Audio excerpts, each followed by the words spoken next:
Okay, guys, let's try and understand this earth shattering chat GPT thing. What is the magic sauce here, and can we make our own? So, let's start with the basics. Why is ChatGPT called GPT? Well, the GPT stands for Generative Pre Trained Transformer, and it's not that kind of transformer. So let's look at the first part. What does this generative mean? In short, this is a computer program that generates or predicts the next word in a given sequence of words. Like the cow jumped over the. You get the picture. But who coded this program to say moon? That's where the second part comes in, pre trained. The software is pre-trained on a large amount of text data, such as Wikipedia articles or web pages. And these are also called large language models, LLM. And so the AI is trained on a whole bunch of this data. And so now, if the program sees the cow jumped over the in some of the training data, then it can very effectively predict moon. But the key concept here is, what do you mean by training?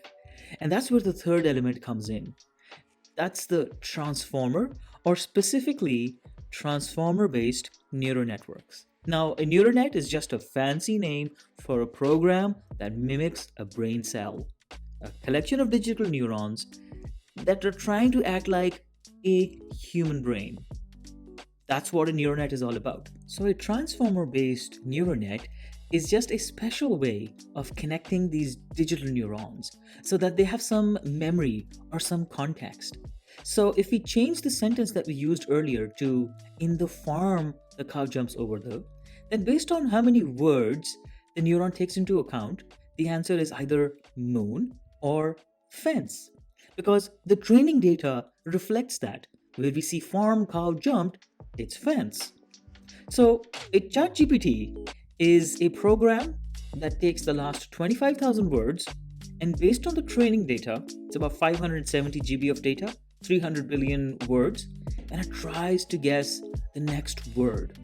Now, the AI has learned something, and even the creators don't know what the AI has learned. You can go have a look at this Lex's podcast. He's done the interview for the founder, Sam Altman. It's very insightful. But in this interview, Sam basically outlines the secret sauce for ChatGPT. And the first thing is training data. At the end of the day, this is a computer program. So garbage in is garbage out. OpenAI has spent a lot of time curating the right data for training. The second is you. Yes, you. They use reinforcement learning from human feedback, meaning you, the user, and the OpenAI employees tell ChatGPT when it's wrong. This helps the transformer remember when it was wrong. So the more questions you ask, the better it gets.